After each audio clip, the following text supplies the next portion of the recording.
মোৰ নাম সুমন, মোৰ বয়স 23 বছৰ। মই এখন গাঁৱৰ ছোৱালী আছিলোঁ য'ত সৰুতে ছোৱালীবিলাকক বিয়া কৰাই দিয়া হৈছিল। বিয়াক লৈ এতিয়া মই বৰ ভয় খাইছিলোঁ, কাৰণ শহুৰৰ ঘৰৰ বিষয়ে বহুত উৰা বাতৰি মই শুনিবলৈ পাইছিলোঁ। শহুৰৰ ঘৰত হেনো শাহুৱে বোৱাৰীক শান্তিত থাকিবলৈ নিদিয়ে, আৰু নন্দেকে নবৌহঁতক সুখী দেখিবলৈ নোৱাৰে। সকলোৱে মাত্ৰ অশান্তিয়ে দি থাকে। বহুবাৰ মই শুনিছিলোঁ যে যৌতুকৰ লোভত শাহুৱেকে বোৱাৰীয়েকক মাক দেউতাকৰ ঘৰলৈ ঘূৰাই পঠিয়াই দিয়ে। সৰুৰে পৰা আজিলৈকে শুনি আহিছোঁ যে শহুৰৰ ঘৰটো বিপদজনক ঠাই, য'ত মানুহে সাৱধানভাৱে ভৰি দিব লাগে। কিন্তু মই বিয়া হৈ শহুৰৰ ঘৰলৈ অহাৰ পিছত বুজিলোঁ যে এই পৃথিৱীৰ সকলো মানুহ একেই নহয়। মোৰ শাহুমা এগৰাকী বহুত ভাল মনৰ মানুহ আছিল। মোৰ শাহুমাই মোক কৈছিল যে বিয়াৰ প্ৰথম দিনকেইটা স্বামীৰ লগত সময় কটোৱা, তাৰপিছত গোটেই জীৱন আমাৰ লগতে থাকিব লাগিব। মোৰ স্বামী অৰ্জুন এজন বৰ ভাল মানুহ আছিল, আৰু তেওঁ মোৰ সম্পূৰ্ণৰূপে যত্ন লৈছিল। কিন্তু সময়ৰ লগে লগে মই কোঠাটোৰ পৰা ওলাই আহি ঘৰৰ মানুহৰ লগত কথা পাতিবলৈ দুই বা এখন কাম কৰিবলৈ ধৰিলোঁ। আচলতে বাহিৰৰ দৃশ্যটো বৰ আচহুৱা আছিল, যিটো দেখাৰ পিছত মই একেবাৰে থতমত খাই গ'লোঁ। এইটো কেনেকৈ সম্ভৱ হ'ব পাৰে? ঘৰৰ সকলো মানুহে ভাল খাদ্য খাইছিল আৰু ভাল কাপোৰো পিন্ধিছিল, কিন্তু ঘৰৰ ডাঙৰ মুৰব্বীজনে 2-3 দিন পুৰণি খাদ্যবিলাক খাইছিল। বিয়াৰ এসপ্তাহৰ পিছত প্ৰথমবাৰৰ বাবে আহি গোটেই ঘৰখনৰ সকলোৰে লগত বহিছিলোঁ। সেইটো সময়ত মই লক্ষ্য কৰিছিলোঁ সকলো সদস্য একেলগে আমি ভাত খাইছিলোঁ। শাহুমাই পিছফালে পৰি থকা বিচনা এখনত প্লেট এখনত খাদ্যখিনি পৰিৱেশন কৰিলে, আৰু এই কথা দেখি মই একেবাৰে থতমত খাই গ'লোঁ। 3-4 দিনৰ বাকী থকা খাদ্য তেওঁৰ সন্মুখত ৰখা হৈছিল। শহুৰ দেউতাৰ হতাশ মুখখন দেখি মোৰ এতিয়া বৰ দুখ লাগিবলৈ ধৰিছিল। মই বুজিব পৰা নাছিলোঁ যে মোৰ শহুৰৰ ঘৰখন ইমান শিক্ষিত আৰু ভাল মানুহ, তেনেহ'লে শহুৰৰ লগত মোৰ শাহুমাই কিয় এনে আচৰণ কৰিছে? মই এতিয়া আচৰিত হৈ পৰিছিলোঁ যে বাকী সকলোৱে সতেজ খাদ্য খাই থকাৰ সময়তে কিয় আগদিনা বাকী থকা সকলো খাদ্য মোৰ শহুৰক দিয়া হয়। হয়তো মোৰ শহুৰ দেউতাই দুৰ্গন্ধময় খাদ্য ভাল পাইছিল, কিন্তু যেতিয়া মই তেওঁৰ মুখখন চালোঁ, তেতিয়া মই বুজিলোঁ যে তেওঁ অতি অসহায় হৈ পৰিছিল। এতিয়া তেওঁ সেই খাদ্যখিনি অতি কষ্টৰে খাবলৈ ধৰিছিল। মই ঘৰখনৰ বাকী সকলোকে এবাৰ চালোঁ, য'ত মোৰ ভনীয়েক দুগৰাকীও আছিল। যে তেওঁৰ অসহায়, গতিকে মই বুজিছোঁ যে তেওঁ খাদ্য কষ্টৰে খাইছে। মই এতিয়া ঘৰখনৰ সকলো মানুহলৈ এবাৰ লক্ষ্য কৰিছিলোঁ। সেইটো সময়ত সকলোৱে আনন্দময়ভাৱে খাদ্য খাই আছিল, কিন্তু তেওঁলোকৰ দেউতাকে দুৰ্গন্ধময় খাদ্য খাই থকা দেখি মোৰ একেবাৰে ভাল লগা নাছিল। অন্য হাতেদি মই দেখিছোঁ যে আমাৰ ঘৰখনত আগতে দেউতাকহে আগতে ভাত দিয়া হৈছিল। আমাৰ মাৰ ঘৰখনত দেউতাই যেতিয়া খাবলৈ বহিছিল, তেতিয়া সকলোৱে তেওঁক বহুত সন্মান কৰিছিলোঁ, আৰু তাৰপিছত আমি বাই ভনীসকলে খাদ্য উলিয়াই লৈছিলোঁ। আমাৰ ঘৰখনত এটা বেলেগ পৰিৱেশ আছিল, কিন্তু ইয়াৰ সম্পূৰ্ণ বিপৰীতে শহুৰৰ ঘৰখনৰ পৰিৱেশটো দেখি মই একেবাৰে থতমত খাই পৰিছিলোঁ। মই লক্ষ্য কৰিছিলোঁ যে এইখন ঘৰত শহুৰৰ কোনো মৰ্যাদাই নাছিল, আৰু সেয়াই নহয়, তেওঁলোকৰ সন্তানসকলেও তেওঁৰ প্ৰতি কোনো গুৰুত্বই দিয়া নেদেখিলোঁ মই। খুব কষ্টৰে চুবাই চুবাই তেওঁ কঠিন ৰুটিবিলাক খাইছিল, আৰু খোৱাতকৈ বেছি পানীহে খাবলৈ ধৰিছিল। মোৰ স্বামীয়ে ৰাতি আহাৰ খাবলৈ উপস্থিত হোৱাৰ সময়তো তেওঁ দেউতাকৰ ফালে এবাৰো চকু ফুৰোৱা নাছিল। প্ৰথম অৱস্থাত মই 10-15 দিন মানলৈকে এই পৰিস্থিতিটো চাই থাকিলোঁ, কাৰণ ঘৰৰ কাকোৱে এই বিষয়ে কোনো প্ৰশ্ন সোধাৰ মোৰ সাহস নাছিল। কিন্তু কিছুদিনৰ পিছত ঘৰৰ পৰিৱেশৰ লগত সম্পূৰ্ণ অভ্যস্ত হোৱাৰ পিছত আৰু সকলোৰে লগত মোৰ কথা বতৰা ভাল হ'বলৈ আৰম্ভ কৰাৰ পিছতহে মই মোৰ স্বামীৰ লগত এই বিষয়ে কথা পাতিছিলোঁ। আৰু লগতে তেওঁক ক'লোঁ যে আপোনাৰ দেউতাই এনেকুৱা খাদ্য খায়, আৰু আপুনি তেওঁৰ সন্মুখত বহি সতেজ আৰু গৰম খাদ্য খাই থাকে। কথাটো শুনাৰ লগে লগে কোমল হৃদয় অৰ্জুনে হঠাতে খং উঠি মোক ক'বলৈ ধৰিলে যে এইখন ঘৰৰ কথাবোৰত তুমি একেবাৰে হস্তক্ষেপ নকৰিবা, আৰু মোৰ মা দেউতাৰ কথা তুমি নক'লেই ভাল হ'ব। যদিহে তোমাৰ এইখন ঘৰত কিবা অসুবিধাৰ সৃষ্টি হৈছে, তেনেহ'লে তুমি মোৰ লগত কথা পাতিবলৈ পাৰিবা, কিন্তু মোৰ মা দেউতাৰ কথা চিন্তা কৰাৰ কোনো প্ৰয়োজন নাই তোমাৰ। এইবিলাক হৈছে আমাৰ ঘৰৰ পাৰ্চনেল মেটাৰ। অৰ্জুনৰ কথা শুনি মোৰ চকুলো ওলাই আহিছিল। এইটো তেওঁৰ ঘৰৰ আভ্যন্তৰীণ বিষয়, অৰ্থাৎ এই ঘৰৰ কথাবোৰৰ লগত মোৰ কোনো সম্পৰ্ক নাছিল। এই বুলি কৈ তেওঁ কিমান সহজে মোক নীৰৱ কৰি তুলিছিল। সেইবাবে এতিয়া মই মনে মনে গৈ কেৱল শহুৰৰ ফালে চাই থাকিলোঁ। ইফালে সিফালে ঘূৰি ফুৰি থাকোঁতে কেৱল শহুৰৰ ফালেহে চাইছিলোঁ। তেওঁ কেতিয়াও কাৰোৰে লগত এটা শব্দও নোকোৱা আৰু গোটেই দিনটো বিচনাত মনে মনে বহি থকা মোৰ নীৰৱ শহুৰক যিকোনো সময়তে খাদ্যৰ বাবে কেৱল বাকী খাদ্যহে দিয়াটো দেখি মোৰ হৃদয়খন এক অদ্ভুত দুখেৰে ভৰি পৰিছিল। মই এতিয়া লক্ষ্য কৰিছিলোঁ তেওঁৰ হাতত পিন্ধিবলৈ মাত্ৰ দুযোৰহে কাপোৰ আছিল। এইখন ঘৰত টকা পইচাৰ কোনো অভাৱ নাছিল, তথাপিও তেওঁৰ সেই লেতেৰা কাপোৰবিলাক দেখি মোৰ বহুত দুখ লাগিছিল। সেইবাবে মই এতিয়া সিদ্ধান্ত লৈছিলোঁ যে এতিয়া মই আৰু মনে মনে বহি নাথাকোঁ। এইটো বিষয়ে মই এতিয়া ননদ কেইজনীৰ লগত কথা পাতিম। ছোৱালীবিলাক হৈছে দেউতাকৰ প্ৰিয়, আৰু ছোৱালীবিলাকে দেউতাকক আটাইতকৈ বেছি ভাল পায়। ইফালে মাকৰ আচৰণ ইমানেই বেয়া যে পৰিয়ালত জ্যেষ্ঠ হোৱাৰ পিছতো তেওঁক ভাল খাদ্য খাবলৈ দিয়া হোৱা নাছিল। কথাটো ভাবিলে এতিয়া বৰ আচৰিত লাগিছিল। কিন্তু আমাৰ ঘৰখনত শাহুমাই সৰ্বে আছিল। সেয়া খাদ্যই হওক বা ফল মূলেই হওক, সদায় শহুৰ দেউতাক দিয়াৰ আগতে সেই কথাটো মাক সুধিবলৈলগীয়া হৈছিল। মোৰ শাহুমাই তেওঁলোকৰ জীয়েকৰ নিচিনা মোক মৰম কৰিছিল। ইমান এগৰাকী মৰমীয়াল তিৰোতাই নিজৰ স্বামীৰ লগত এনে ব্যৱহাৰ কিয় কৰে? কথাটো ভাবিলে মই আচৰিত হৈ পৰোঁ। মোৰ শাহুমাই প্ৰতিটো বিষয়তে শহুৰ দেউতাক বকাবকি কৰিবলৈ ধৰিছিল। আচৰিত কথাটো হ'ল, যেতিয়া মোৰ ননদৰ বিয়াৰ প্ৰস্তাৱ আহিছিল, তেতিয়া মোৰ শহুৰ দেউতাক ঘৰৰ পৰা বাহিৰলৈ পঠিয়াই দিয়া হ'ল। আলহীবিলাক যেনেকৈ আহিছিল তেনেকৈ গুচিও গ'ল। ননদৰ বিয়াও সম্পূৰ্ণ ফাইনেল হৈ গ'ল। কিন্তু শাহুমাই মোৰ শহুৰ দেউতাক একেবাৰে লগ কৰিবলৈ নিদিলে। শাহুমাৰ লগত কথা পাতি থাকোঁতে মই ক'লোঁ যে ৰুহিক চাবলৈ অহা মানুহখিনিক শহুৰ দেউতাই এবাৰো লগ পোৱা নাই যে। কথাটো শুনাৰ পিছত শাহুমাই মোৰ ফালে খুব অদ্ভুত দৃষ্টিৰে চাই ক'লে যে ৰুহিৰ বিয়াখন এতিয়া সম্পূৰ্ণ ঠিক হৈ গৈছে। বিয়াৰ দিনাখন তোমাৰ শহুৰ দেউতাই সিহঁতক নিশ্চয় দেখা পাব। বিয়াৰ দিনাহে ছোৱালীজনীৰ দেউতাকে নিজৰ হ'বলগীয়া জোঁৱাইক দেখা পাব বুলি শুনি কথাটো মোৰ বৰ আচহুৱা যেন লাগিছিল। ইতিমধ্যে ৰুহিৰ বিয়াৰ প্ৰস্তুতি আৰম্ভ হৈছিল, যদিও শহুৰৰ লগত ঘৰৰ সকলোৰে আচৰণ একেই আছিল। মই তেতিয়া ৰুহিক সুধিলোঁ, দেউতাক কিয় এনে ব্যৱহাৰ কৰা তোমালোকে, আৰু তোমালোকে একো নোকোৱা কিয়? এই সকলোবোৰ কথা শুনি ৰুহিয়ে মোক মোৰ স্বামীয়ে দিয়া একেটা উত্তৰকে দিছিল, এইটো মা আৰু দেউতাৰ মাজৰ কথা, তুমি ইয়াৰ পৰা আঁতৰি থকাটোৱে ভাল হ'ব নবৌ।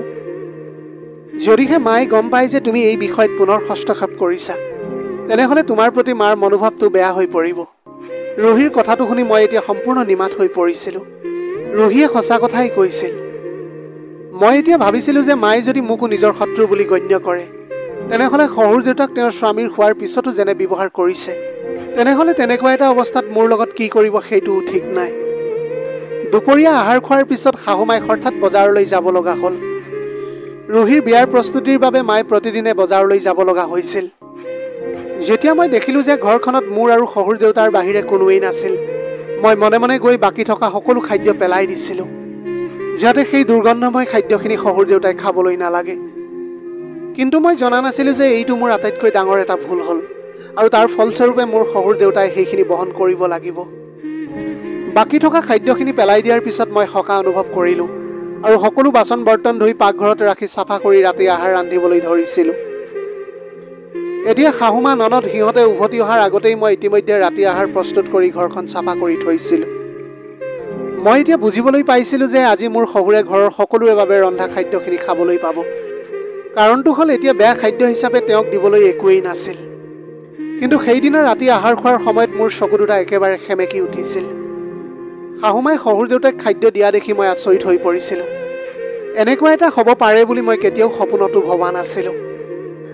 শহুৰ দেউতাৰ লগত এনে ব্যৱহাৰ কৰা দেখি এতিয়া মোৰ পেটলৈ একেবাৰে ভাত নোযোৱা হৈ পৰিল। সেইবাবে এতিয়া মই মনে মনে উঠি নিজৰ ৰুমলৈ বুলি গুচি আহিলোঁ। মোৰ স্বামীয়ে উপলব্ধি কৰিছিল যে মই খাদ্য খোৱা নাই। তথাপিও সেইটো সময়ত তেওঁ ঘৰৰ সদস্যসকলৰ লগতে আছিল। যেতিয়া মোৰ স্বামীয়ে আমাৰ কোঠালৈ আহিল, তেতিয়া মোক প্ৰথমতে প্ৰশ্ন কৰিলে যে আজি তুমি খাদ্য কিয় খোৱা নাছিলা। স্বামীৰ মুখৰ পৰা এনেকুৱা কথা শুনি মোৰ বহুত খং উঠিছিল। দেউতাকৰ লগত এনেকুৱা হোৱাটো তেওঁ কেনেকৈ সহ্য কৰিবলৈ পাৰিছে। হঠাতে মোৰ চকুৰ পৰা চকুলো বৈ আহিছিল। মই মোৰ স্বামীক ক'লোঁ যে মোৰ ভয় লাগে যে মোৰ সন্তান হ'লে হয়তো তোমাৰ দৰেই হ'ব, যিয়ে তোমাক খাদ্যৰ প্ৰতিটো টুকুৰাৰ বাবে হাহাকাৰ কৰি তুলিব। এইটো কথা শুনাৰ পিছত মোৰ স্বামীয়ে আচৰিত হৈ ক'লে যে এইবিলাক তুমি কি কথা কৈ আছা? কেনেকুৱা কথাবিলাক তুমি এতিয়া ক'বলৈ ধৰিছা? মোৰ সন্তানে আকৌ মোৰ লগত এনেকুৱা কিয় ব্যৱহাৰ কৰিব? মই তেতিয়া অৰ্জুনৰ ফালে চাইছিলোঁ আৰু কান্দি কান্দি তেওঁক ক'লোঁ যে যেতিয়া আপুনি আপোনাৰ দেউতাৰ লগত এনেকুৱা হোৱাটো সহ্য কৰিবলৈ পাৰিছে আৰু তেওঁৰ ওপৰত কৰা সকলো অত্যাচাৰ চকু মুদি আছে আপুনি, তেনেকুৱা এটা অৱস্থাত আপোনাৰ সন্তানেও আপোনাৰ লগত একেই কাম কৰিব নোৱাৰিব বুলি আপুনি কিয় ভাবিছে? কথাটো শুনি অৰ্জুনে মোক ক'লে যে তুমি মনে মনে শুই থাকা। যেতিয়া তুমি কিবা এটা কথা নাজানা, তেতিয়া তুমি সেই বিষয়ে কথা কোৱাটো উচিত নহয়। এনেকৈ কথাষাৰ কোৱাৰ পাছত অৰ্জুন শুই পৰিল। কিন্তু সেইটো সময়ত মোৰ হৃদয়ত যেন জুইকুৰা জ্বলি আছিল। মই বিচনাত বাগৰি আছিলোঁ, এইটো কথা ভাবি যে যদি ভগৱানে আমাৰ পৰা এই বিষয়টোৰ হিচাপ লয়, তেনেহ'লে আমি কি উত্তৰ দিম? আৰু মোৰ সন্তানে যদি অৰ্জুনৰ দৰে হৈ পৰে, যদি তেনেকুৱাই কৰে তেন্তে অৰ্জুনে কি কৰিব? কাৰণ আমাৰ কৰ্মৰ ফল এই জগততেই ভোগ কৰিব লাগিব। গোটেই ৰাতিটো যেনে তেনে ইফালে সিফালে কৰি কটালোঁ। ৰাতিৰ আহাৰ গ্ৰহণৰ সময়ত সেই দৃশ্যটো দেখাৰ পিছত মই একেবাৰে শান্তিত থাকিব পৰা নাছিলোঁ। শাহুমাই সেইটো সময়ত প্লেট এখনত কেঁচা পাচলি দুটা আৰু কেঁচা আটা দি শহুৰৰ সন্মুখত থৈ দিছিল। ইয়াৰ সমান্তৰালকৈ তেওঁ মোৰ শহুৰক বহুত গালি গালাজ কৰি আছিল। আৰু ইফালে ঘৰৰ সকলো ল'ৰা ছোৱালীয়ে যেন একোৱেই খোৱা নাই তেনেকুৱা এটা ভাৱত আৰামত খাদ্য খোৱাত ব্যস্ত হৈ পৰিছিল। শাহুমাই শহুৰ দেউতাক কৈ আছিল, আপুনি সতেজ খাদ্য বহুত ভাল পায় নহয়, গতিকে একেবাৰে সতেজ খাদ্য দিছোঁ আপোনাক, এইখিনি খাই লওক। আপুনি ইচ্ছাকৃতভাৱে দুৰ্গন্ধময় খাদ্যখিনি ছাদত পেলাই থৈ আহিলে, এতিয়া আপোনাৰ পেটটো এইখিনিৰে ভৰাই ল'ব লাগিব। শহুৰ দেউতা সেইটো সময়ত বহুত অসহায় হৈ পৰিছিল। আচলতে সেই খাদ্যখিনি ছাদত মইহে পেলাই থৈ আহিছিলোঁ। এতিয়া তেওঁৰ ইয়াৰ শাস্তি ভোগ কৰিবলগীয়া হৈছিল। এতিয়া সেইটো কথা শাহুমাক ক'বলৈ মোৰ একেবাৰে সাহস হোৱা নাছিল। কেনেবাকৈ ৰাতিটো পাৰ কৰিলোঁ আৰু ৰাতিপুৱা খোৱাৰ লগে লগে কোঠাটোৰ পৰা ওলাই আহোঁতে মোৰ ঠিক সন্মুখতে চোতালখনৰ সেই ভঙা বিচনাখনতে বহি মোৰ শহুৰ দেউতাই পূজা কৰি আছিল। মই গৈ তেওঁৰ ওচৰতে বহিছিলোঁ। পূজা শেষ হোৱাৰ লগে লগে তেওঁ মোৰ ফালে চাইছিল আৰু সুধিলে যে, কি হৈছে বোৱাৰী, আজি ইমান সোনকালে তুমি কিয় উঠিলা? এই কথাটো শুনি মোৰ চকুৰ পৰা চকু পানী বৈ আহিবলৈ ধৰিছিল। তেতিয়া মই তেওঁক ক'লোঁ যে মই বেয়া খাদ্যখিনি আচলতে মইহে টেৰেছত থৈ আহিছিলোঁ, যাতে আপুনি দুৰ্গন্ধময় খাদ্যখিনি খাবলগীয়া নহয়। কিন্তু মই জনা নাছিলোঁ যে মোৰ এই কাৰ্যৰ বাবে আপুনি খাদ্য খাবলৈ নাপাব। মই তেওঁৰ ওচৰত ক্ষমা খুজিলোঁ। শহুৰ দেউতাই মোৰ হাত দুখন আঁতৰাই ক'লে যে, বোৱাৰী, ইয়াততো ক্ষমা খুজিবলৈ কি আছে? তুমি মোৰ সদায় ভালৰ বাবে চিন্তা কৰি আছিলা। কিন্তু এতিয়া বেয়া খাদ্য মোৰ গোটেই জীৱনত লিখা আছে। আজি মই বহুত আচৰিত হ'লোঁ যে ইমান ঠাণ্ডা বতৰত শহুৰে মুকলি আকাশৰ তলত বিচনাত পৰি আছিল।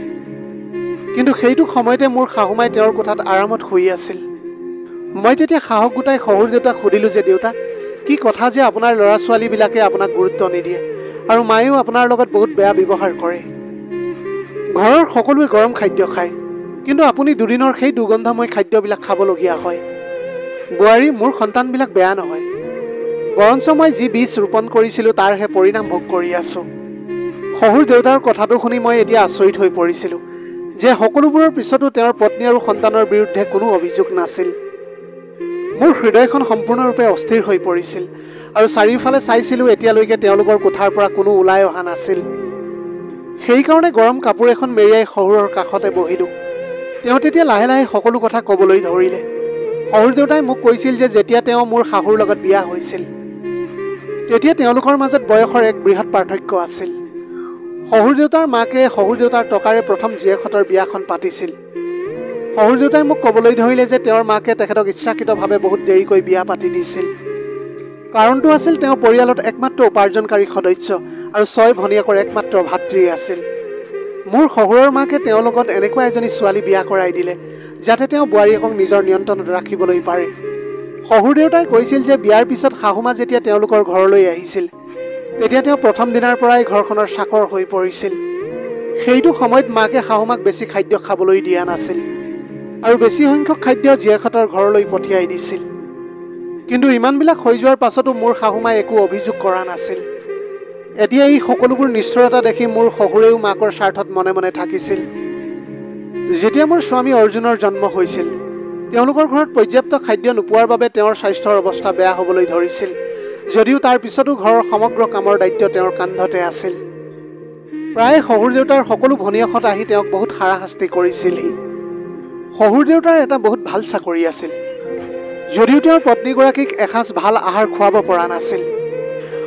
অন্য হাতেদি ভনীয়েকহঁতে যেতিয়া ঘৰলৈ আহিছিল তেওঁলোকৰ বাবে সুস্বাদু ব্যঞ্জন প্ৰস্তুত কৰিছিল আৰু অৱশেষত তেওঁৰ বাবে খাবলৈ এটুকুৰা খাদ্য নাথাকিছিল। মোৰ শাহুমাই কেতিয়াও শহুৰৰ ওচৰত অভিযোগ কৰা নাছিল, যদিও অৰ্জুনৰ জন্ম হোৱা পাছৰ সন্তান দুটা তেওঁৰ স্বাস্থ্যৰ দুৰ্বলতাৰ বাবে মৃত জন্ম হৈছিল, যাৰ বাবে শাহুমাই সম্পূৰ্ণৰূপে কিছুদিন বিচনাত পৰি থাকিবলগীয়া হৈছিল। দিনক দিনে এতিয়া তেওঁৰ অৱস্থাটো বেয়া ফাললৈ ঢাপলি মেলিলে।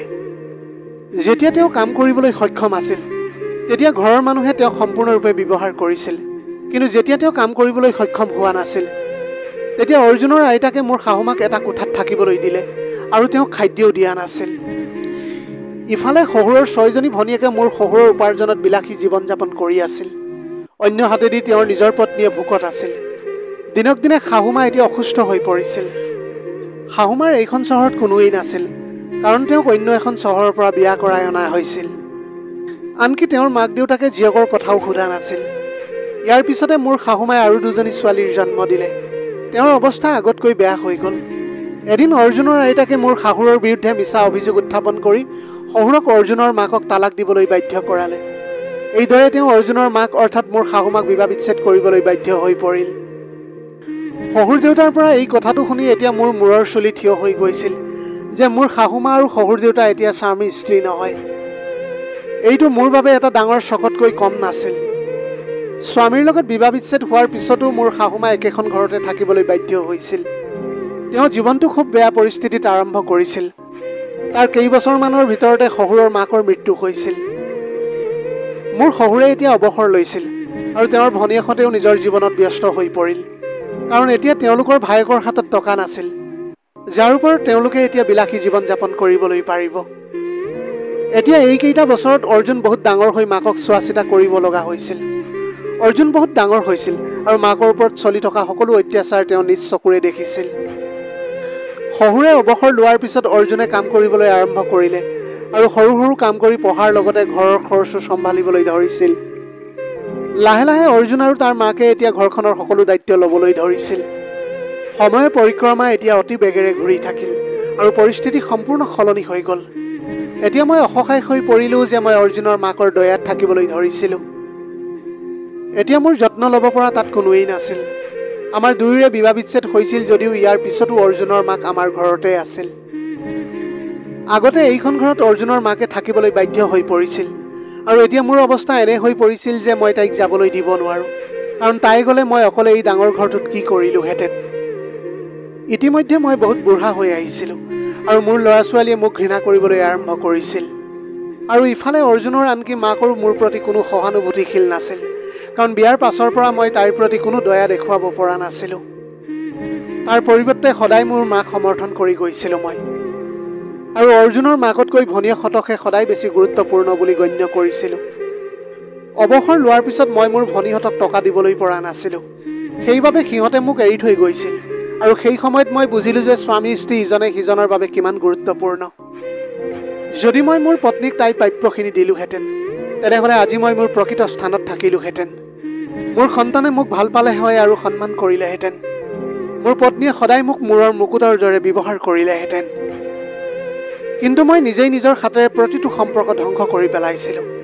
চকুৰ সন্মুখতে সকলো ভুল হোৱা দেখিছিলোঁ, কেতিয়াও ৰোধ কৰিবলৈ চেষ্টা কৰা নাছিলোঁ, যাৰ ফলস্বৰূপে আজিলৈকে মই কষ্ট অনুভৱ কৰি আহিছোঁ। ইয়াত অৰ্জুনৰ কোনো দোষ নাছিল। সিহঁতে গোটেই জীৱনটো খাদ্যৰ প্ৰতিটো টুকুৰাৰ বাবে সংগ্ৰাম কৰি পাৰ কৰিছিল, আৰু আজি সিহঁতে মোক সেই একেটা যন্ত্ৰণাই দিছে। কেনেকৈ মই মোৰ পত্নীৰ লগত এনেকুৱা বেয়া ব্যৱহাৰ কৰিছিলোঁ ভাবিলেই এতিয়া মোৰ হৃদয়খন কঁপি উঠে। শহুৰ দেউতাই গোটেই জীৱনৰ কথাবিলাক কৈ একেবাৰে নিমাত হৈ পৰিছিল। সেইটো সময়ত তেওঁৰ চকুৰ পৰা অবিৰামভাৱে চকুলো নিগৰি আহিছিল। আজিহে মই বুজিবলৈ সক্ষম হ'লোঁ যে আচলতে মোৰ শাহুমাই মোৰ লগত ইমান ভাল ব্যৱহাৰ কিয় কৰিছিল। আচলতে শাহুমাই যিবিলাক অসুবিধাৰ সৃষ্টি হৈছিল, সেইবিলাক দেখাৰ পিছত তেওঁ মোক তাৰ পৰা বহু দূৰত ৰাখিবলৈ চেষ্টা কৰি গৈছিল। মোৰ স্বামীৰ ঘৰখনে মোৰ মাৰ ঘৰখনতকৈ অধিক শান্তি দিছিল মোক। দিনটো আৰম্ভ হোৱাৰ লগে লগে সকলোৱে নিজৰ নিজৰ কোঠাৰ পৰা ওলাই আহিবলৈ ধৰিলে। চকু চাফা কৰি পাকঘৰলৈ আহিলোঁ। আজি এটা নতুন দিনৰ আৰম্ভণি হৈছিল। এতিয়া শহুৰ দেউতাই নিজৰ ভুলবোৰ সম্পূৰ্ণৰূপে উপলব্ধি কৰিছিল। কোৱা শুনিছিলোঁ যে ভগৱানেও আনকি তেওঁৰ ভক্তৰ হাজাৰ হাজাৰ পাপ ক্ষমা কৰে, তেন্তে আমি মাথো মানুহে। মই বিচাৰিছিলোঁ যে মোৰ শাহুমাই তেওঁক ক্ষমা কৰি দিয়ক। তেওঁলোকৰ সম্পৰ্কবিলাক আগৰ দৰে নাছিল, কিন্তু দুয়োৰে সন্তান আছিল, যাৰ উন্নত ভৱিষ্যতৰ বাবে ঘৰৰ বয়োজ্যেষ্ঠসকলক সন্মান কৰাটো প্ৰয়োজনীয় আছিল। কিন্তু এই সকলোবিলাক জানিও তেওঁলোক এতিয়া মৌন হৈ থাকিল। মোৰ বাবে চাই থকাটো এতিয়া বৰ কষ্টকৰ আছিল। যৌৱনত পত্নীক সন্মান আৰু প্ৰাপ্য অধিকাৰ নিদিয়া স্বামীয়ে বৃদ্ধ বয়সত বদনামৰ সন্মুখীন হোৱাটো এটা সত্য কথা। মোৰ কোনো ধাৰণা নাছিল যে মই কোৱা কথাবোৰে মোৰ স্বামীৰ হৃদয়খন চুই যাব আৰু দেউতাকৰ বাবে তেওঁৰ হৃদয়খন কোমল হৈ পৰিব। এতিয়া আটাইতকৈ কঠিন কামটো আছিল পত্নীক অৰ্থাৎ শাহুমাক পতিয়ন নিয়াব পৰাটোহে, য'ত মোৰ স্বামীয়ে মোক সম্পূৰ্ণৰূপে সহায় কৰি গৈছিল আৰু দেউতাকক আগৰ স্থান দিয়াত সফল হৈ পৰিছিল। প্ৰিয় দৰ্শক, এয়াই আছিল আজিৰ কাহিনীৰ ভাগ। আজিৰ ভিডিঅ'টি কেনেকুৱা লাগিলে জনাব। যদি ভাল লাগিল তেনেহ'লে লগৰ বন্ধু বান্ধৱীসকলৰ মাজত শ্বেয়াৰ কৰিবলৈ নাপাহৰিব। আপোনালোকৰ গোটেই জীৱনটো হাঁহিৰে উপচি পৰক। পাৰিলে দুখীয়াজনক অলপ সহায় কৰিবলৈ চেষ্টা কৰিব। আপোনালোকৰ অকণমান সঁহাৰিয়ে যদি কোনোবা এজন দুখীয়াৰ জীৱনটো সলনি কৰিবলৈ পাৰে, তাতকৈ পুণ্যৰ কাম আৰু এইখন পৃথিৱীত একোৱেই হ'ব নোৱাৰে। Have a nice day.